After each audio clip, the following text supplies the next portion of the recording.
All right, let's get into it now. It's 9:27 out of New York. Joe Piscopo on the radio. Mike Davis is founder of the Article 3 Project, former law clerk for Justice Gorsuch, former chief counsel for nominations for the United States Senate Committee on the Judiciary. Mike, welcome back to the show. Thank you for your fight. Thanks for always being there for us in the morning, sir. Thank you for having me. Well, Mike, I got to tell you, too, it's a Friday. We're laying back a little bit. I got to tell you, honestly, man, you've been all over this. You've been ahead of the curve on all of this. I'm watching this unfold. You're the expert on it. We have learned so much from you, and let me thank you on the air for all your due diligence on seeing the persecution and the persecutions that are happening in the United States of America in 2024. Walk us through this Hunter Biden situation. Is he do you think there'll be a non-guilty verdict because it's in Delaware, Mike Davis? I do, yes. And remember what was happening here. You had this U.S. attorney in Delaware who was handpicked by both Democrats, home state senators, who has been covering for the Bidens for many years. And now he's acting like he's being very tough on this gun charge against Hunter Biden. Remember, he's the one who came up with this bogus secret plea agreement with a secret backdoor deal where essentially he was going to let Hunter Biden walk and he was going to protect Joe Biden and James Biden and the rest of the scumbag sleazeball Bidens who took over $20 million and these corrupt foreign payments from China, from Russia, from Kazakhstan. It seems like every trouble spot around the world had the Bidens on the table. And it wasn't just the adult business people Bidens. It was every Biden, it seems. Again, except for the 6-year-old granddaughter who they finally claimed under political pressure. And there's just a report that Joe Biden's never even talked to his granddaughter. So they came up with this. They've come up with this gun charge against Hunter Biden. And the only reason they did this is because the district court judge called them out on their bogus plea agreement with their secret, their sweetheart plea deal with the backdoor pardon. And so they're in this trial now, and the jury pool is stacked with a bunch of Biden Democrats. So I don't think there's a snowball's chance in hell that this jury's going to find Hunter guilty, even though it is just a conclusive evidence that he violated federal gun laws. So, you know what, to your point, and I can't tell you how much we appreciate your fight, Mike, because there you are. And you're absolutely right. If it's non-guilty, if it's not, and that could be because it's there. I mean, it just reverberates so much on an even greater level what happened to Donald Trump. How you had that guilty, and you walked us through every step of that insane, all those counts that Donald Trump was convicted of. I mean, you shake your head. And it's a rhetorical question, kind of, Mike Davis, but does the government really think that we don't see what's happening? Because we listen to you, Mike. We know we have what we call, common sense. Do they honestly think that we don't see what's happening, sir? I don't think they care. And let's just compare the two cases. You have Hunter Biden, who filled out a form where he lied about being a habitual drug user. He had cocaine on the gun. He has testimony. He has video with him having drugs around his gun. It's just so clear cut that he violated federal firearms laws by having a weapon and being a habitual drug abuser, and not a damn thing's going to happen to him. They bring these gun charges to make it look like they're being tough on Hunter Biden, when the bigger problem is that you have Hunter Biden as the bagman for the Biden crime family. You had then Vice President Joe Biden putting his drug-addicted son as the bagman to collect all this money and foreign corruption for the Bidens. You contrast that with President Trump's trial in New York, they still have not told us what the second crime was that turned these supposed bookkeeping misdemeanors from 7 years ago into 34 felonies. They're not even bookkeeping misdemeanors because, first of all, it's in his private books, not his personal books. And second, the settlement of a nuisance claim, he booked that, his bookkeepers booked it as a legal expense. What the hell else would you call it other than a legal expense?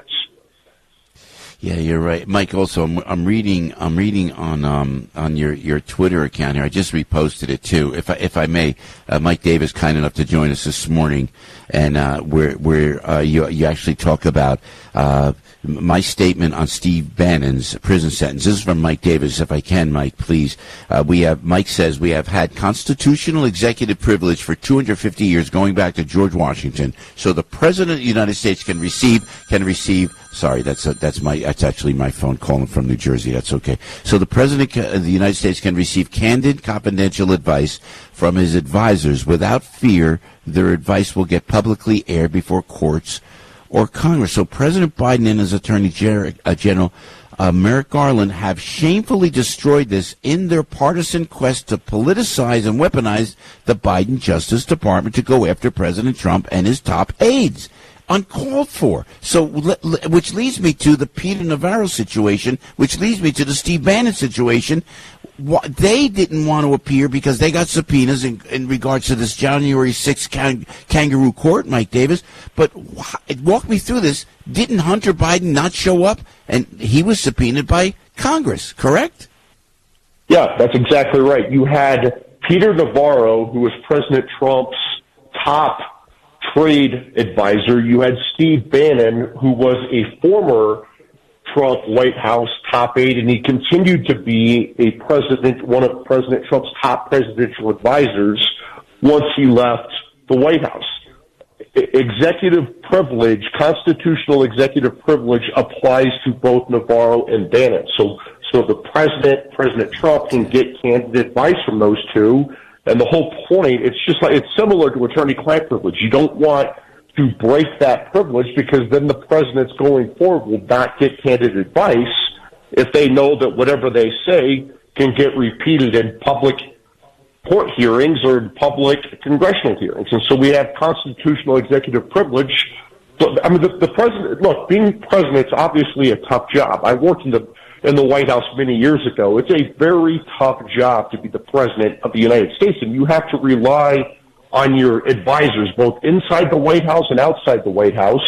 And if you can't rely on that, you have the president who is isolated. You don't want a president who's isolated when they have that much power and they have to make these crucial decisions for the survival of our country and the survival of the world. But these Biden Democrats don't care. They are so hell-bent on destroying President Trump that they will destroy every norm in our country for the last 250 years to do it. And it's just shameful. It's absolutely shameful that Peter Navarro is sitting in prison right now and Steve Bannon is heading to prison on July 1st because because President Trump asserted constitutional executive privilege, and this January 6th Kangaroo Commission in Congress did not respect that, and neither did the Biden Justice Department, and neither did these D.C. hack judges on these D.C. partisan courts.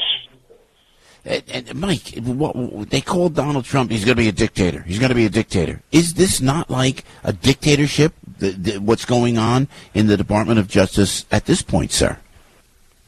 So Joe Biden, who has politicized and weaponized his Justice Department to go after his political enemies and to protect his family and his friends, the same Joe Biden who forced people to take an experimental COVID shot that people did not think that they wanted or needed. And if they didn't take that shot, they were fired from their jobs and chased out of proper society. But somehow Trump's the dictator. I don't remember Trump when he went in to office back in 2017. I don't remember Trump going after Hillary Clinton for her illegal home server with our nation's most classified secrets that she obstructed justice, where she obstructed justice by bleach bidding it and destroying it with hammers. Clear espionage clear obstruction of justice. I don't remember Trump going after her. If he should have gone after her in the first place because she clearly violated the law and put our national security in grave danger because the Chinese and the Russians and probably other bad countries hacked her server with our nation's most classified secrets. But separate from that, Trump didn't go after her. So if he were even close to a dictator, Hillary Clinton's big ass would be in prison right now. Mike, I will let you go, Mike. But are you worried about yourself? Like the FBI coming to your house? Sometimes I read your tweets and I go, wow, this guy's speaking the truth, and you're right on the money, and you've not been wrong about anything, Mike Davis. But you worry about the FBI knocking on, and again, we love the rank and file, but the Department of Justice, let me put it that way. Are you afraid Merrick Garland may be knocking on your door, sir? Well, I dare them to do that because I happen to have 6 friends on the Supreme Court. So come on over, FBI, and see what happens. Mike, thank you, Mike. Thanks for the fight. You know what? Thanks for the intricate inside information. That is all the truth, Mike Davis. Not many people speaking it these days. We appreciate you leading the way. Thank you, Mike, so much. Thank you. Thank you, sir. Mike Davis.